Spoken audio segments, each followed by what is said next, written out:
আপনি বলছিলেন যে এই যে রাজনৈতিক দলগুলোর যে মতভেদ বা বিরোধ, ডক্টর মোহাম্মদ ইউনূস এমনও হতে পারে ডিসহার্টেড হয়ে তিনি মানে চলেও যেতে পারেন, এরকম কি কোনো শঙ্কা আছে?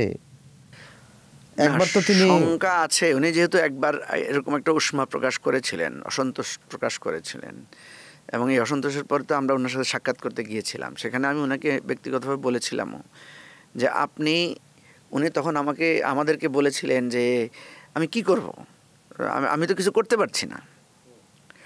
তখন আমি বললাম যে না, আপনাকে তো পারতে হবে, আপনাকে হয় পারতে হবে, আদার দেন আপনি ডেকে বলেন যে আমি পারছি না, তোমরা ইয়া করো, আপনি বেরোয় আসেন, আমরা আপনাকে নিয়ে ইলেকশন করি, আপনাকে আমাদের কোনো একটা অ্যালায়েন্সের হেড বানাই, আমরা আমাদের এই সংস্কারের নির্বাচনটা আমরা করি। তো এটা আমি কথার কথা ওনাকে বলেছি, উনি হেসেছেন, উনি হাও বলেন নাই, নাও বলেন নাই। কারণ আমি যেটা মনে করি যে প্রফেসর ইউনূসের কাছে আমাদের প্রত্যাশাটা ছিল আকাশ সমান, সেই প্রত্যাশা আমাদের পূর্ণ হয় নাই, বা পূর্ণ করার মতো সামর্থ্য ওনার নাই। আমার যেটা কনক্লুশন, যে ওনার কাছে যে আমরা আকাশ সম প্রত্যাশা করেছিলাম, সেই আকাশ সম প্রত্যাশার রাজনৈতিক অবস্থানটা ওনার নাই। এখন এটা তো আমরা জোর করে ওনাকে দিয়ে করাতে পারবো না।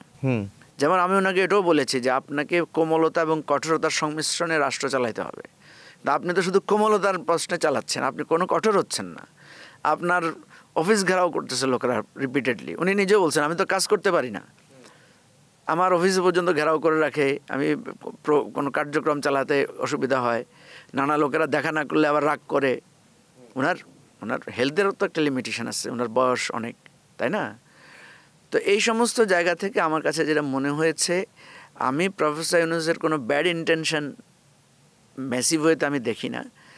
আমি ওনার লিমিটেশনস দেখি, রাজনৈতিক প্রজ্ঞার অভাব দেখি, রাজনৈতিক যেই মানে ক্যারিশমা এটার অভাব দেখি। বাট ওনার একটা ইমেজ স্টিল উনি এখনও ধরে রেখেছেন।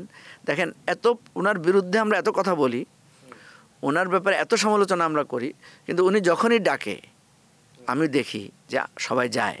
শুধু যায় না, ওনার যারা বেশি সমালোচনা করে তাদেরকে দেখি ওনার পাশে দাঁড়িয়ে ছবি তোলার জন্য ঠেলা ধাক্কা দেখি করে।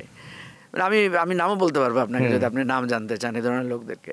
তো সুতরাং এই জায়গায় প্রফেসর ইউনূসের যে পজিশনটা আছে, আমি মনে করি দ্বিতীয় আরেকটা অপশন আমাদের কাছে খোলা নাই।